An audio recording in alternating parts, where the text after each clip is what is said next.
first guest today, giving us really good stuff on the college baseball tournament, which is now, of course, the College Baseball World Series. From where, Ken? Omaha. From Omaha.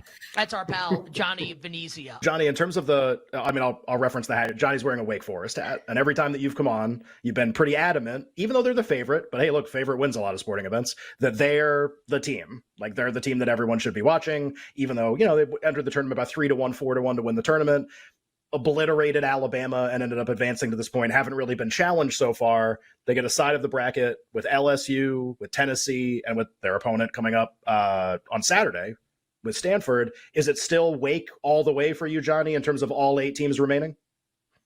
I've been on this team since the preseason, so I have to say yes. I mean, I can't jump ship. These have been my guys all year long, and there's a reason why I believed Wake Forest has been the best team, and I'll keep saying it. It goes back to pitching.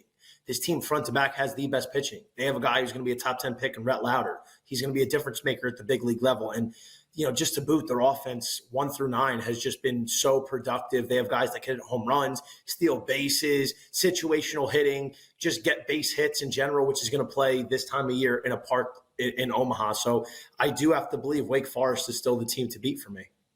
You going to lay it with Wake Forest, the big number on Saturday? I know you like Wake, but are you laying that number coming up on Saturday? Are you ignoring the game? Like, what are you doing with that game coming up on Saturday?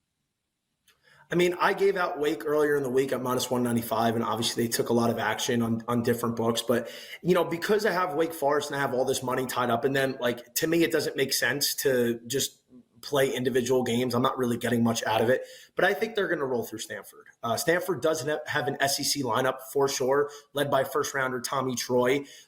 And I would imagine Quinn Matthews is going to throw, who drew a lot of criticism for a 156 pitch game. What people don't understand about Quinn Matthews, though, this guy's had 14 outings in which he had at least 110 pitches this year. He's a workhorse with a rubber arm. I do think all the pitches, I think it's like 350 he's thrown in the last 2 weeks, is going to come back to eventually get him. But Rhett Lauder's changeup is going to keep this potent Stanford lineup at bay. And I just think at the end of the day, Quinn Matthews isn't going to go past 6 innings. They're going to rough him up enough.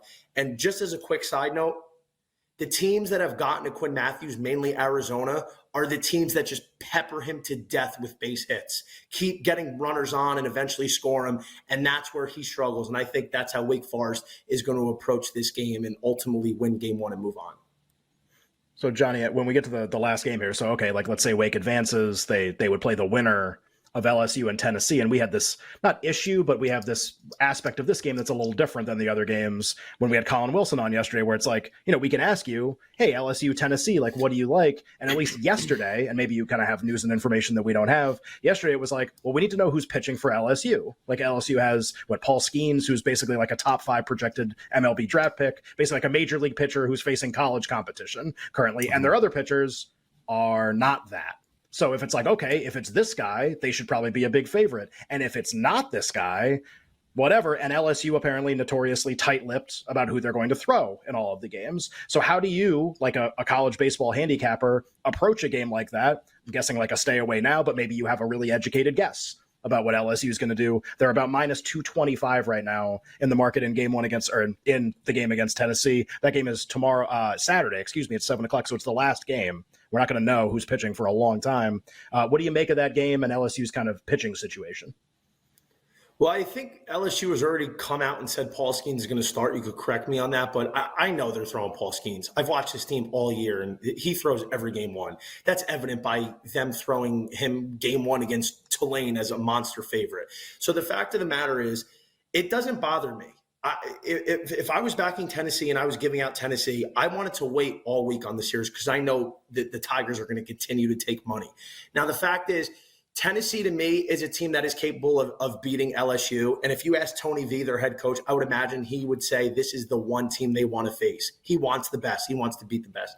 And Tennessee has been throwing Andrew Lindsay in the Friday role instead of Chase Dollander since that Vanderbilt series. But at the end of the day here, Tennessee almost beat LSU in Alex Box Stadium in April, and they weren't even playing close to their best baseball. They took a 2-2 tie game into the 8th inning, and the only reason LSU won was because of an egregious Blake Burke drop at first base on a routine ground ball to get out of the inning. So my feeling is, if Tennessee can keep this game tight, the longer it goes, the more it switches in favor because they have such an elite pitching advantage over the LSU Tigers. Now, if it's Chase Dollander, I like it. If it's Andrew Lindsay, I like it. And I just think LSU's bullpen is eventually going to come back to bite them. And if they can get Paul Skeens out of there by the 6th inning, I do believe Tennessee could pull this off. Everybody's writing in LSU at the moment. Don't be so sure, because these Volunteers, if their offense comes to play the way they have in the last 2 games of Southern Miss, they're going to have something to say about them. They were very, very tight against LSU in that weekend series when they were not playing good baseball. Joining us right now for our sports betting buffet here on You Better You Bet. Name a sport. Our guy's got a bet on it. He's the absolute best. We love him. The great Joey Knish. Does great work for our friends over at the Hammer HQ on Twitter. Knish Pro Sports Better on Twitter at Joey Knish 22. I'm curious, one thing that'll keep coming up throughout this tournament, because Wake Forest keeps advancing, is the idea that they're the number 1 seed. And I did this at the start of the tournament. You've seen this in a bunch of places probably. Number 1 seed never wins this. It's been literally since last millennium. 1999 was the last time that the number 1 overall seed won the College World Series. When you see stuff like that, so I think this can best be described as a trend and a historical trend. And sometimes historical trends are really good. And I'll just say that, and not say it. I'll say it with a straight face. And sometimes you get this one and you just go, yeah, but if Wake's really good, aren't they just does it matter that the number 1 seed? So how do you kind of parse through when you have something like that? And I know you bet a lot of these fringe sports. I'm sure these trends come up all the time. When you see that and you think about Wake, does that make you not bet Wake? Would you bet against Wake? Do you care at all about that? How do you approach something like a historical trend, especially something that's been pretty powerful like that number 1 seed thing? Yeah, you know what, and as you said, some of these, long-term, will go, I remember the NBA Game 3 playoff, for some of those trends that had, a lot of historical precedents and a bigger sample size that were actually, reflected in the betting market. This is one that I think, as in college baseball, has a lot of variance. Usually the difference between, the number 1 team and the 2, 3, 4, 5 isn't really that significant. This is one case and 1 year where and you know what, I'll put LSU a step below them, but it seems like the 1 and 2 teams are just significantly, and especially in Wake's case, to do what they did to an Alabama team last week that had been playing great baseball, that had plenty of talent, SEC school obviously, and just absolutely jackhammered them, especially in that game too.